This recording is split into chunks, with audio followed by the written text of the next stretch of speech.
Hello, Wallite, no, Solwite.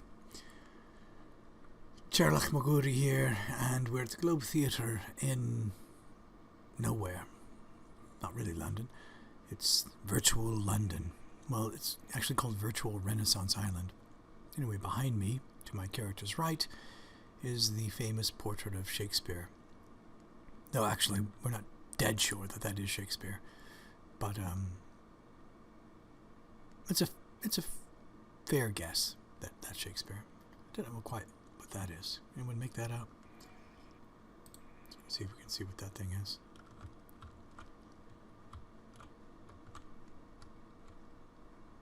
Oh, it's the Queen's Men. That's meant to be the whole troupe. Burbage must be in there somewhere as well. But this is would be a fanciful representation of the troupe. First the Lord Chamberlain's men, and then the King's Men.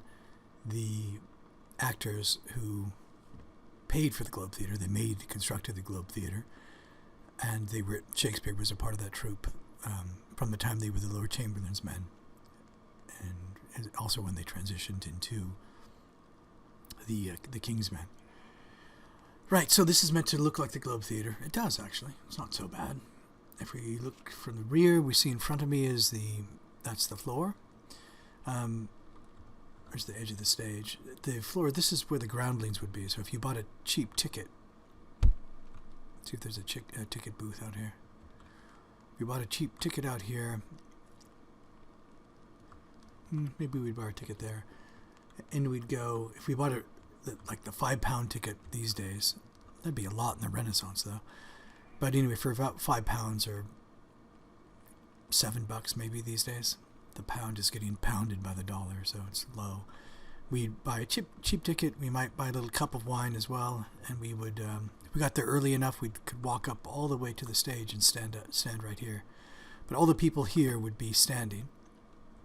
And then as you look back, here we'd have probably more kind of middle class people, I imagine, all the way around.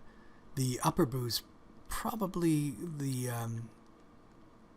the more aristocratic people would sit up here, I think. So if Queen Elizabeth came to see Henry IV Part 1, which she may well have done, she loved the character Falstaff, so maybe she came right to the Globe and walked up the stairs. I've never walked up the stairs before. Oh, but I saw the very first performance they played at the Globe. It was Henry V, and I sat over here. I came with my father, and we sat right about there. We had good seats, but they were very uncomfortable. They're just wooden seats. After that, maybe once or twice I paid for tickets in the 25 years after that, but almost always I would just buy a groundling ticket. I never actually sat upstairs. Let's see what it's like. But remember, Shakespeare, when he is putting on his plays, my analogy is kind of like Lennon and McCartney. He's like the Beatles, and he learns by trial and error. He's not poshy like Christopher Marlowe, who was Cambridge educated. Shakespeare just had a grammar school education, so maybe up through, I don't know, 15, 16 years old. He knew some Latin, maybe a bit of Greek, but he wasn't boringly poshy in that way, or he wasn't too hyper literary. And he appealed to people here on the floor. He had people in the ground rows back here as well. So you can think lower classes here, kind of middle classes here, and then upper classes here as well. Oh, look, we can go up even higher.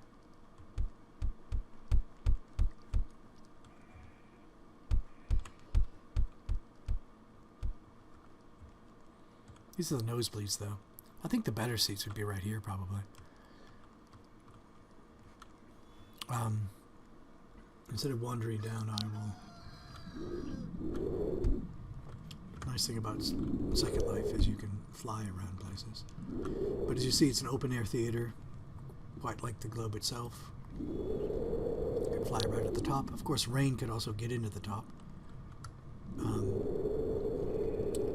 And the partial roof you see is made of thatch. The graduate seminar, we just went through Henry VIII, and it's a late play, maybe 1613 is the year for it. He co-wrote it with a guy named Fletcher, and it's based on Henry VIII and everything. But as part of the play, they fire a cannon, and in 1613, when they fired the cannon for the performance of Henry VIII, it lit this thatch on fire, and the globe burned down. It was no more after that.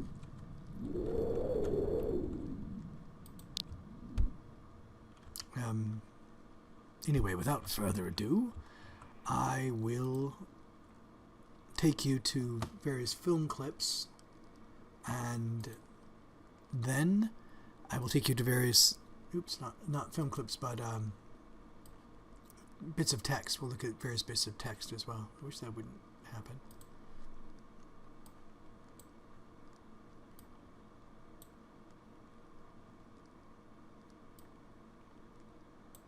There we are.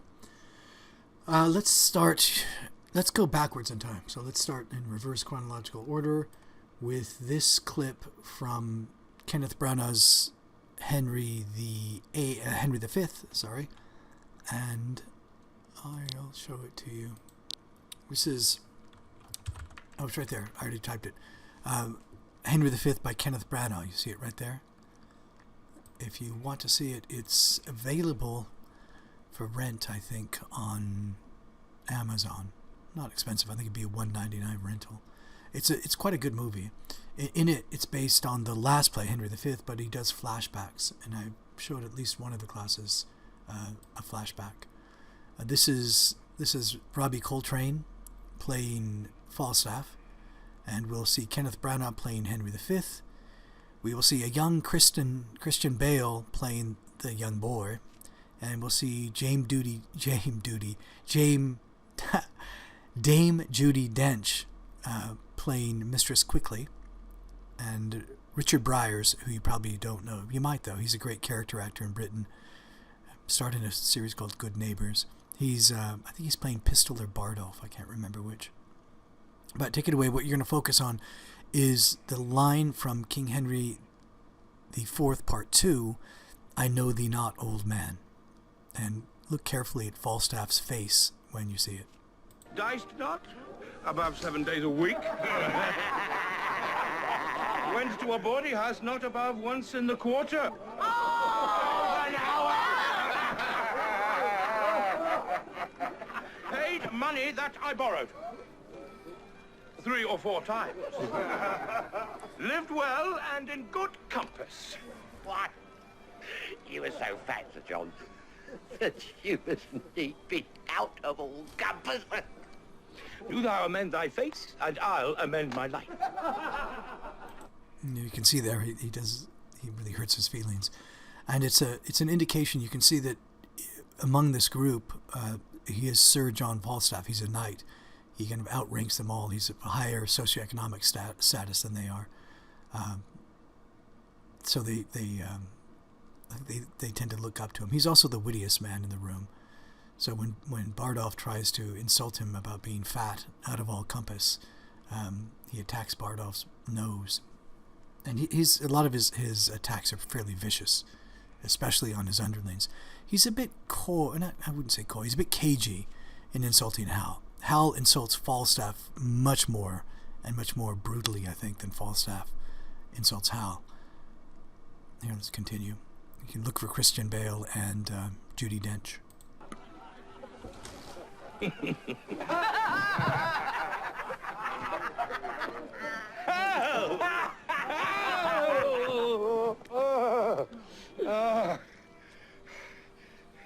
If sack and sugar be a fault, then God help the wicked.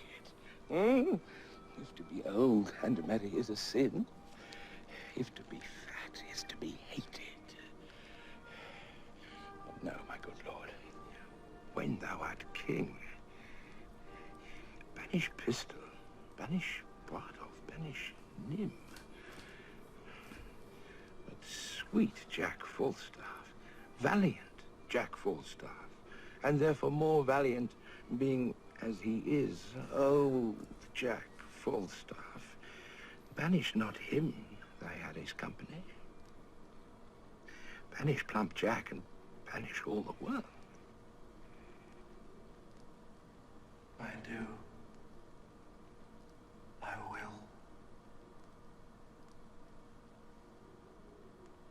But we have heard the chimes at midnight, Master Harry. Jesus. Days that we have seen. I know thee not, old man. So I'll stop it there. There's another flashback scene later on in which it accounts for Falstaff's death as being the result of his rejection at the end of Henry IV Part 2 by Hal, when Hal dismisses him, sends him away, and tells him not to come within 10 miles of him. At least in Branagh's version, it guts him so much that leads to his decline in his health and his death. Let's have a look at a different clip now. Well, in fact, let me end this video here. Otherwise, they go on too long.